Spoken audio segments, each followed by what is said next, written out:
Doon na kami, ma'am. Sugod na sila. Sugod na. Sinabi ko pa, instruction, Pamatyan. inspire sa mo. Hala. Ang movie tatlo. Pero, Amiga Agnes, tapos sila binamihan, sila mag-color, ako mang-drawing, pero meron ko yung kilala, yung 2 years old pa lang, imagine ha. Kabaluan na siya ga-drawing, paint na siya, pala. Mga pamilya, madamo sa aton ang nanamian maglanta pag mangolekta sa nagkalain-lain ng mga paintings. Pero, mapati bala ka mo nga isa ka 2 years old ang nagululubras ang tanang-tanan nga paintings, aton siya kilalaon.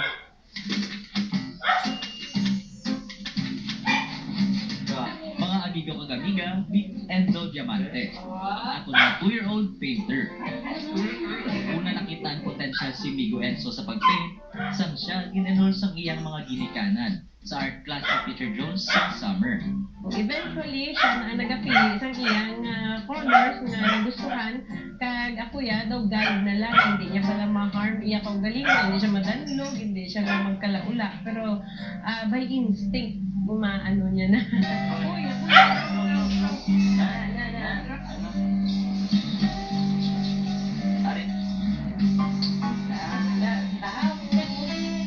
first kay pa-notice namon pag sugod niya pre-painting class, super enjoy siya sa super enjoy siya sa painting.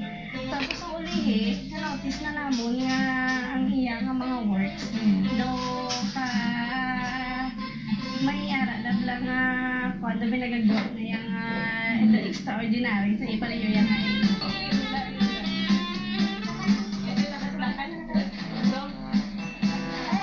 So, kami daddy niya, kag the rest of the family, supported sa iya. Sa kuwan liman, huwag magsamon na first gather sa iyang obra.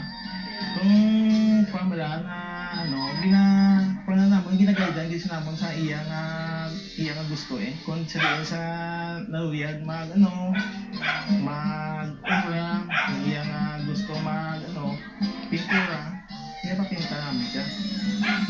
Nagalaw mga pamilya ni Amigo Enzo nga mahatag sa iya ang titulo bilang pinakabata nga painter sa bilog na Pilipinas.